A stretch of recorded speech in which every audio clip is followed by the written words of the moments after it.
Assalamualaikum warahmatullahi wabarakatuh. Perkenalkan, nama saya Ella Nabila dengan nomor 304222034. Di sini saya akan menjawab soal UTS PPKN yang telah diberikan. Pertanyaan pertama adalah Pancasila dan kewarganegaraan merupakan usaha untuk membekali mahasiswa dengan pengetahuan dan kemampuan dasar yang sebagai warga negara yang baik. Menurut Anda, apa implementasinya dalam lingkungan pendidikan dan masyarakat? Sebelumnya, Pancasila dan kewarganegaraan adalah salah satu pelajaran yang sangat penting yang sebenarnya harus diketahui oleh masyarakat maupun mahasiswa. Karena mahasiswa sendiri akan menjadi generasi penerus pemimpin sekarang. Menurut saya, implementasi yang dapat dilakukan atau seharusnya bisa dilakukan oleh mahasiswa di lingkungan pendidikan, yaitu yang pertama, bagaimana cara kita menyamaratakan manusia, bagaimana cara kita untuk tidak memandang rendah manusia, bahkan rasisme. Hal ini mengacu pada sila kedua, yaitu kemanusiaan yang adil dan beradab. Kemudian yang kedua, menjunjung tinggi asas musyawarah, yaitu menerima aspirasi orang lain. Kita tidak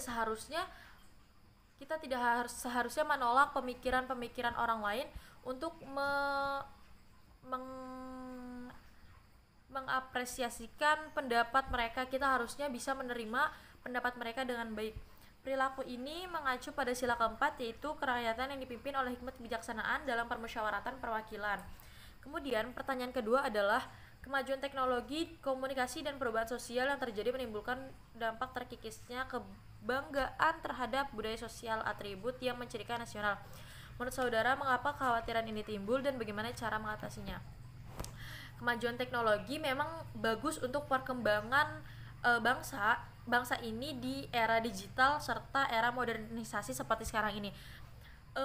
Namun seharusnya kita tidak melakukan itu secara berlebihan karena akan menimbulkan dampak-dampak yang lebih besar daripada manfaatnya.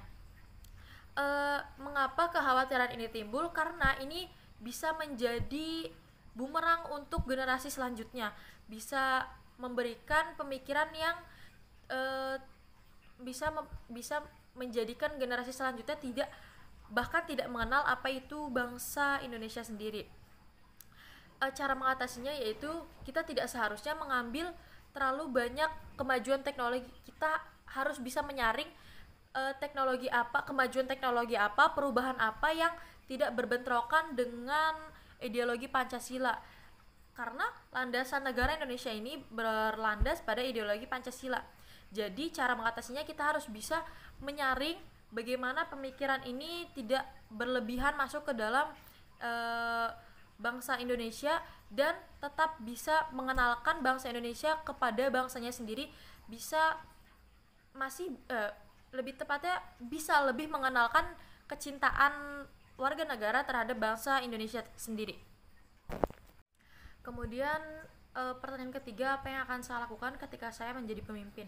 Yang akan saya lakukan ketika saya menjadi pemimpin yaitu memberantas korupsi, yang mana dampak buruk yang ditimbulkan oleh korupsi ini sangat banyak. Salah satunya menjadikan bangsa Indonesia menjadi miskin. Kemudian ini akan menjadikan warga negara Indonesia tidak percaya dengan pemerintah lagi, tidak menganggap rendah pemerintah lagi. Jadi yang seharusnya pemerintah ini bisa mensejahterakan warga negara, malah sebaliknya mereka malah mensejahterakan diri mereka sendiri. Sekian pemaparan jawaban dari saya, kurang lebihnya mohon maaf. Wassalamualaikum warahmatullahi wabarakatuh.